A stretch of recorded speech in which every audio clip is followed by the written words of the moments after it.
Hello, and welcome to the second episode of Straight Guy K-Drama Reviews, the show where I watch a K-drama and then I review it from a straight guy's perspective.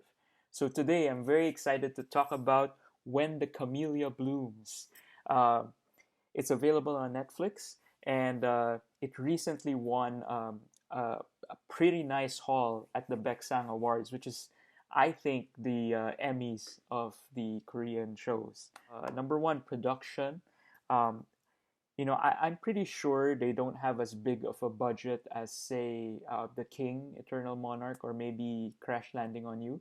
I mean, if you look at it, the whole show is just set in one town, right? They don't they pretty much don't leave that town. So I don't think they spend a lot of money on that. They also have a very limited soundtrack, musical score, things like that. But that's what I want to talk about. I think that they maximized their budget because they had such excellent use of musical scores, sound effects, slow mo cams. They were able to enhance the comedy of it using all of these tools. And I don't think that cost them a lot of money, right? So I thought that they made use of their budget very, very well. Okay, let's talk about number two, the plot. And I really want to spend time to talk about the plot because it's so good. It's so, so, so good. Um, I wish I remembered the name of the head writer because they deserve all the credit in the world. I think they won an award for writing as well. The basic plot is a rom-com, right? It's a do-gooder small town cop and an extremely shy single mother. So it's about their love story, right? And since it's set in a provincial town in Korea, you can expect a lot of the resistance to this kind of a relationship because they look down on single mothers, and they have a hard time accepting someone else raising someone else's child. So that's some of the difficulties that they go through. But apart from the rom-com, which is amazing because I didn't think they could do it, they have at the backdrop a serial killer procedural. So there's actually a serial killer in this small town called the Joker or the prankster, and he basically kills people and then leaves a note that says "Don't be a joke." So they're trying to solve that mystery as well. So I thought it was amazing that you can talk about this dark, dark, dark um, serial killer story, but still leave the show feeling romantic and feeling uplifted. And that's why I think the plot is so good. And at the end of it all, the main theme of this show is actually parenthood. So it's talking about the love from single mothers, parenthood, the effects of parenthood on their children, right? And whether it's a complete family, a broken family, or even people that stand in for parents, right? So I thought it's such a powerful, powerful story of parenthood. Number three is Kang Han Yeol, who portrays the main character Hwang Yong-sik, and he won the Best Actor award. And I saw on my social media timeline people were rooting for Hyun Bin to win for Crash Landing on You or Park Seo Joon for Itaewon Class. But if you watch When the Camellia Blooms, you will not question why Kang Han Yeol won this award. He is just amazing in this role. He is so funny. Um, I mean, he doesn't even have to talk to draw laughs, and his facial expressions, the way he moves his body, and he makes this expression like, eh? Like the way he says that and the different intonations, you can already guess what he's trying to say. That's how good he was in this role. And also, he's able to put forth this earnestness, because his character Yong Sik um, is just this pure character, which is very rare nowadays. Like when you have a main character, it's usually the super tough guy that doesn't talk about his feelings so much. Then he's both smart, good at fighting. This guy is flawed. Like, he's not particularly smart. He's not an intelligent cop. He was actually demoted. Um, that's why he's in the small town, because he got demoted from Seoul. Um, and he's also very honest with his feelings. He's 100% there when he's talking about his love. Um, most K drama main characters would take 8 episodes before they reveal their feelings uh, for the woman. But here, he shouts it to the town. He doesn't mind the rumors. He wants to make sure that everyone knows his feelings, right? So it's a very, very different character. And just the fact that it's impossible for you not to root for this character is how good Kang Han Yeol's acting really is. Okay, let's talk about number 4. I want to talk about Gong Hyejin, who portrays the main female character, Oh Dong-baek. So she plays an extremely shy single mother. She rarely speaks out, even if people are bullying her. She just wants to. She runs the Camellia bar to support her child, and you know this actress, Gong Hyejin. I know her from 2 roles. It's Okay, That's Love, and The Producers. And in both cases, she plays an intelligent, outspoken career woman, right? So this is quite a departure for her to be somewhat shy, um, very reserved, very lacking in confidence. So it's a credit to her acting that she's able to portray this character, but still you can see that underneath she's like this mama bear, right? You don't touch her son, you don't endanger her son, and that's when she comes out, right? When you attack the people that she loves, the lack of confidence goes away and the strong woman comes out. And I thought that's credit to her acting. I think my only problem is when she tries to act like she's shy, she mumbles a bit. But it doesn't affect me because I read the subtitles. Okay, number 5, I want to talk about another award winner, the winner for Best Supporting Actor, Oh Jung-se. So Oh Jung-se plays an eye doctor named No Gyu-tae. So he's also like the real estate king of the town, right? He owns several buildings, and you can see that he's this sort of a loser kind of guy because he's so desperate to show people that he's well connected, that he's rich, um, and so when you meet him early on in the show, you actually start off by hating him because he seems like a creeper, like he wants to touch women. Um, he's when he's drunk, he's kind of creepy. So you start off like that, and then later on, you start to laugh at him because you realize that he's kind of a loser, and then towards the end of the show, you kind of root for him. So it's amazing that character development, that character transformation. That's why I think Oh Jung-se won the award. He was able to take you on this roller coaster ride of hating him, then laughing at him, and then rooting for him. Right? Okay, I want to talk about the child actor too. Number 6, Kim Kang-hoon.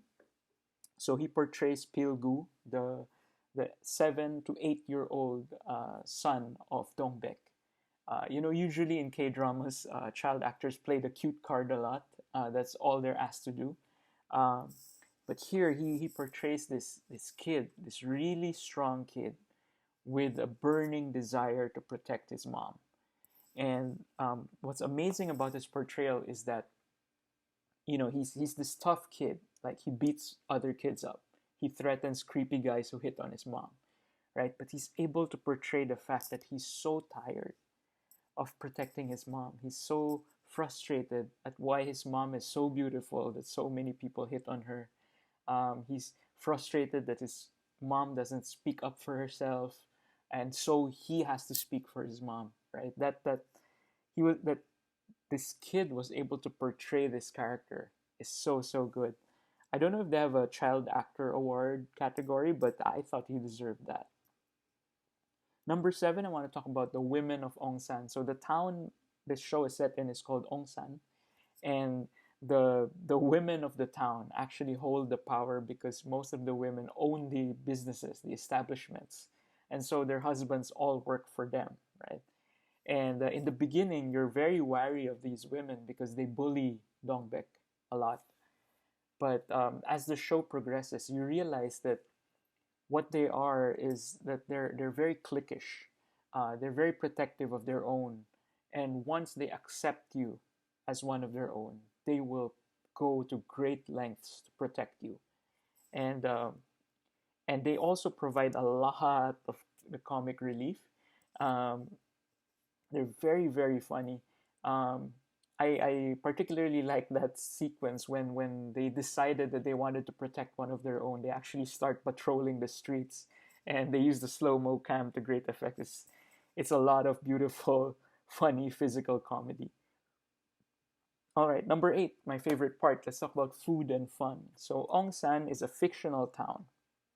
I think they shot this in a real town up north, but Onsan itself does not exist. But in this storyline, Onsan's specialty is marinated crab. So I'm going to try to get this right. It's called ganjang gejang. So it's soy marinated crabs. So it's raw crabs that's marinated in soy sauce and chili sauce and everything. So I've never eaten this dish because I'm afraid that it might not be fresh. So um, but this show has made me crave for a dish I've never even tasted. So they have these beautiful shots of the raw crab, and they sort of push the crab meat out, and then they put it onto the rice. So it's crab meat, crab fat on top of the rice, and then they scoop it up and eat it. And oh, I can imagine like if it's the soy sauce, the crab fat, the marinated flavors. Um, Man, I'm craving for it, and I don't even know what it tastes like. Right? That's how amazing this dish looked in the show. The other main dish is called stir fried pork. So I think it's dweaji bulgogi, and if that's the case, that's one of my favorite dishes, if not my favorite Korean dish. So what I do is it's pork belly, which you saute with gochujang, um, honey, and sesame oil, and then some onions, some cabbage at the bottom, right? And if that's the case, because it looked that way on the show as well, it was so delicious. That with rice, with kimchi, steamed egg, it's the perfect Korean meal for me. Um, that was Dongbek's specialty, and I'm craving for it, and I'm probably gonna cook one tomorrow. Okay, for the fun part, um, I thought that again to support my thesis statement that the plot of this show is so good. The writer was able to keep several gags going, multiple episodes, right? So in some comedies, the joke dies in that episode, but here a lot of jokes survive for multiple episodes, and that enhances the comedy in my mind. So one is the peanuts gag. So um, no Gyute, the loser, hates the fact that he doesn't get free peanuts from Dongbek. That's episode one, right? But you go further down, there's gonna be several episodes where they keep talking about the fact that he doesn't get free peanuts, and that's super funny. Um, the other one is Yong Shim's dog.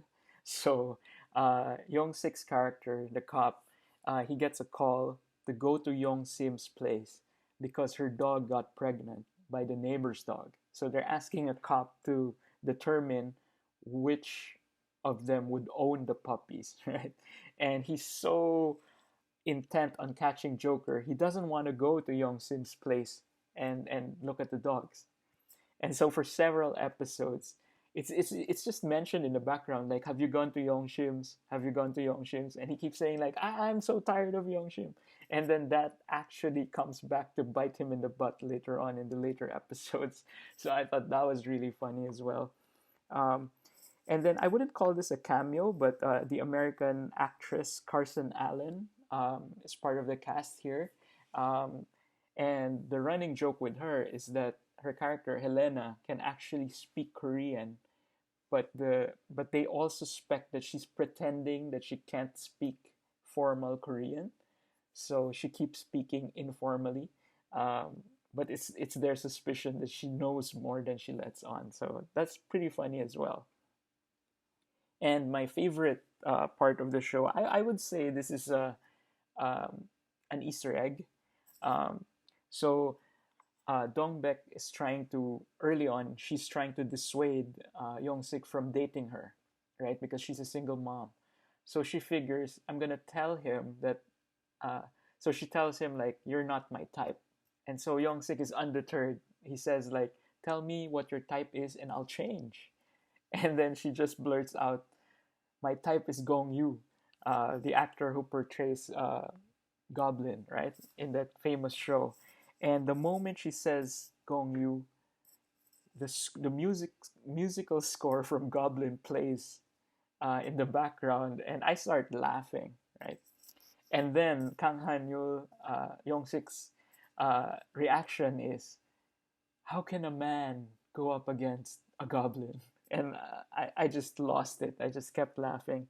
Um, I don't know if they paid to use that music from Goblin, but if they did pay for it, it's worth it because the joke totally worked. All right, verdict. Okay, this is going to be really complicated. My verdict is that this show is amazing. It's a wonderful, wonderful story. They were able to develop so many characters.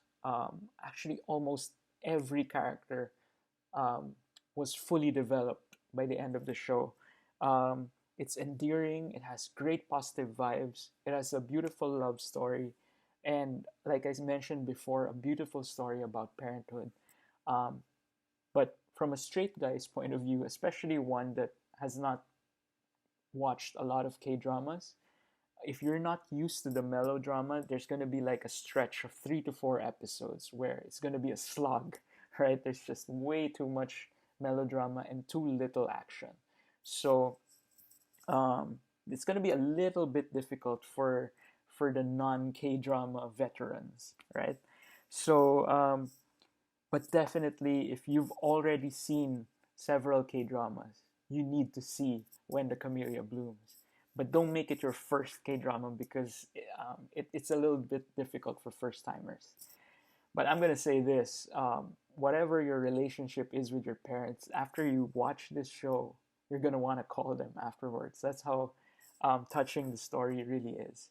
Okay, verdict. So I'm gonna give two kinds of ratings here. Okay, I think for straight guys, they're gonna rate this as 8 Korean hearts over 10, and the reason why it's 8 is because of the last few episodes where there's a ton of melodrama and you're gonna find it difficult um, to power through, right? But if I'm gonna rate this objectively against other K dramas, I'm gonna say 10 Korean hearts out of 10. That's how much I love this show. It's definitely in the top 5 of my favorite Korean dramas. I just thought the writing was excellent, and Kang Han Yeol really is the MVP. He really brought this home. Like if he wasn't the main star, I don't think it would have been as funny. I don't think it would have been as effective. All right, there you go. So this is my straight guy review of When the Camellia Blooms.